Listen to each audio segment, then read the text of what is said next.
Hey and welcome back everyone to a brand new video on identity work and a brand new episode in this identity work series that we have going on over here. In last episode, we talked about the importance of parts work and why parts work is so important when uncovering and reprogramming this inner hidden conflict between two differentiating parts within you and how to integrate a newer and healthier way of communicating within your inner system. In today's episode, in today's video, I would love to tackle the topic of how the story that we keep telling ourselves determines how our identity keeps confirming itself. So let me break that down. The story that you keep telling yourself, because we all hold beliefs and we all hold certain patterns that we repeat on a daily basis. 95% of our daily thoughts are happening subconsciously, 5% consciously. Our internal system works, or our subconscious system works, like the word already said, subconsciously. So it is a system that is repeating based upon the easiest way of operating and the least resistance possible to keep that system alive. So in fact, your identity is a program, a system. You know, you will probably hear those words program and system a lot with me because I think that's just the easiest way of explaining how you and your brain function. So that system that you hold within yourself has been programmed from the day that you were born throughout different experiences and different times, environments that you have integrated into.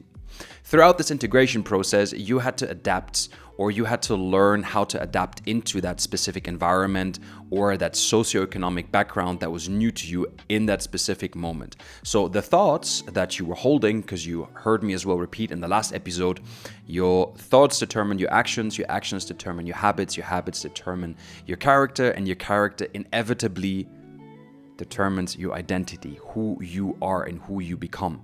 The thoughts, the underlying thoughts that you hold in every moment possible throughout these environment changes determined, reverse engineered, your identity, who you become today. 95% of whatever is happening in our mind is happening subconsciously. The programs that are running subconsciously, the processes that need to happen in the background so you function as a human being, the breathing, the heartbeat, the metabolism changes, the eye reflexes, the constantly cleaning out of the nostrils or any dirt out of your eyesight, that is all happening subconsciously. Imagine now you would have to pay attention to everything that would be happening to your body. You would receive an absolute system overload. Hence why the subconscious is running the program or is running the show behind the scenes. Only 5% of your thoughts that you can actually catch are conscious. What does that tell us about the percentage gap between what we are controlling and what is out of our control for the moment being? It is quite unfairly disparate, right? So how can we then touch upon our subconscious mind? If our subconscious mind runs in systems, the breaking of these specific systems through repatterning and implementing new thought forms, new actions, new habits, new characteristics, and repeatedly confirming their existence throughout that system creates a new system. I know I just used the word system like 4 times within one sentence. Cap me on that if you want. But that is basically how you reprogram your subconscious mind, by tackling the thoughts that we consciously act upon or that we consciously grasp. And now if you're being honest with yourself, you catch yourself having the same old thoughts on a daily basis, day over, in and out, in and out. Why? Because our system, our belief systems, our patterns keeps feeding our conscious mind the processes, the systems, and the directions of our thoughts that our thoughts should take, our conscious thoughts should take, subconsciously, but directly. So here is then, and I'm already taking confusing turns in this episode so far, but here comes the magic behind. If you hold the majority of your thoughts, negative thought loops, because of the way that you were brought up, because of the belief system that you hold, because of maybe some implemented or implanted trauma due to specific situations, school occurrences, traumatic experience that happened throughout your life, these thoughts hold a certain essence to you. That's why you keep repeating them. And they hold a certain essence and truth for your subconscious mind. If we now start diving, and that's what I love doing in my identity work, if we dive deep into the layers, we go about something called breakthrough belief repatterning. Belief repatterning is very simple. We dive into the truth and validity of those thoughts. We go back and we find the moment just before and just after a certain situation occurred that made you change who you are, that made you adapt in a negative or in a positive, mostly negative sense. And hence, that created this new belief system of I am not good enough, I am not loved, I am not liked. Most of the time, these truths in and of itself, they're not truth, as they're lies. Because what we felt before usually gets undermined by our subconscious mind, because the importance or the intensity of the negative emotion that was experienced throughout that trauma or throughout that experience outweighs the positive one. Why? Because our internal systems have been brought up through or have been created and adjusted throughout our evolutionary process in such a way that we are here to either fight, flight, or freeze. One of the three responses that take part in our primordial cortex, that is our natural instinct as human beings, is to survive. Survival itself is not a positive state. It is usually being activated through negative occurrences, through fear, through danger, through dangerous situations that basically threaten our existence. So if we understand this natural instinct that our subconscious mind or our nervous system is naturally prone and drawn towards negative occurrences, it is important that we start reframing. And by reframing these thoughts, we take the essence and the negativity and the emotions out of the situation and put them into a new frame. Hence the word reframing. Let me give you an example of reframing, for example. If you struggle with certain situations that you don't feel good enough, or you feel like you're constantly failing at a certain task, right? So you have a thought pattern in your mind that says, I'm a loser. I'm not able to successfully complete this task, and that's why I'm just a failure in life.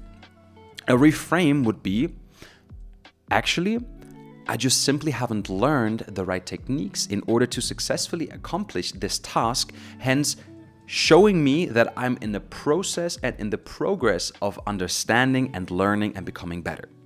You took the negative emotion in that moment out of that sentence and reframed it into something positive. Another example would be, I'm not good enough. Okay, not good enough to who? I might not be good enough to certain people, but eventually, if I would strongly think about the validity of that essence, I would find a couple of really amazing people that really matter dearly to me, that love me with all of their heart, and to whom I've always been enough.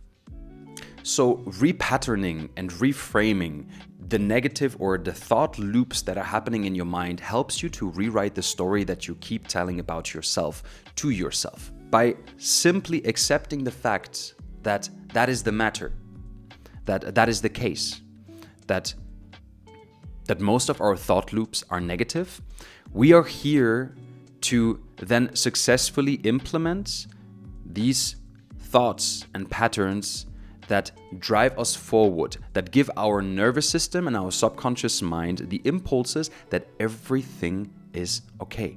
We are not a failure, we are not in danger, we don't need to activate this fight or flight response, the sympathetic nervous system that is there to let us, instantly be intact when something is happening around us.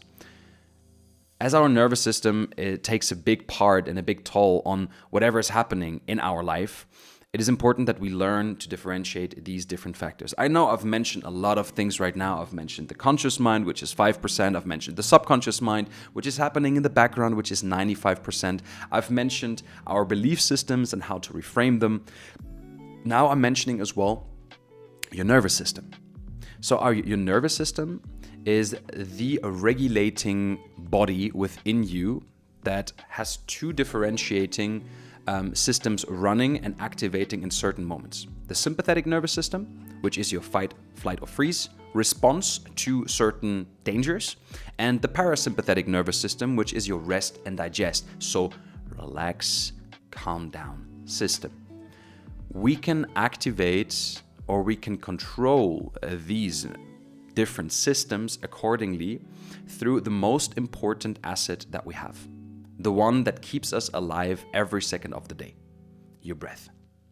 A lot of people underestimate the power of their breath and how your breath can influence, change your entire metabolism, your entire physiology, can change the structural effectiveness of your organs. It can change literally anything in your life, hence bringing you as well into a state of calmness and rest, from which positive thoughts are much more easily accessible than from a state of fear. Because naturally, in states of danger, we don't have time to think about who loves us in our life. We don't have time to think about what we did good throughout this day. No, the only thing matters is our survival. And for this, we need minimal thoughts, minimal actions, and again, the systems at that point confirm what is already there. The negative loops. So we get back into that. So how do you access then the sympathetic and the parasympathetic nervous system? Through the inflow of oxygen. The more you focus on the inhale when you take a big deep breath, the more you control the sympathetic nervous system. So for example, if you inhale longer than you exhale, you activate your body, you energize it, and you start bringing it into a state where it's getting ready to fight, to run away, or to just freeze and hold your breath and try not to be detected. So your inhale controls your sympathetic nervous system, and on the counterpart, your exhale, the more you focus on the exhale, the more you can calm and regulate your nervous system to a point where it is able to function from a non-emotional, rational basis, and you can then much better tackle your daily problems and your daily tasks. So what are we then getting out of this? The story that we tell ourselves determines how we see ourselves. The stories that we tell ourselves has been imprinted through the characteristics that we attain to be true, that we validated, because of the habits that we continuously practiced, through the actions and the thoughts that drive the actions. We write the story that we tell about ourselves. So, hence, making this episode a lot longer than it should be. Start focusing on your thoughts. What you repeat daily, you become. Because your thoughts determine your actions determine your habits determine your characteristics, and your characteristics inevitably shapes who you are and who you become. You have the power to reshape your entire life by simply changing the thoughts that you lead on a daily basis. What I do and what I love doing, what I can highly recommend to anyone listening out there, anyone watching this, if you want to change your life, start becoming aware of your daily operating systems. What are the thoughts that you are holding on a daily basis? What are the sentences, the loops that you keep telling yourself? What are the belief systems that you hold? Become aware and start writing them down. Start leading a diary where you, through your awareness, consciously write down what you deem to be true about yourself. And through that process, you are able to then change what you think, how you think about yourself. Albert Einstein once said, naming the problem already solves half of the problem. So, naming the problem, being able to write it down, is already halfway through the equation. So start by this. Start by writing and journaling.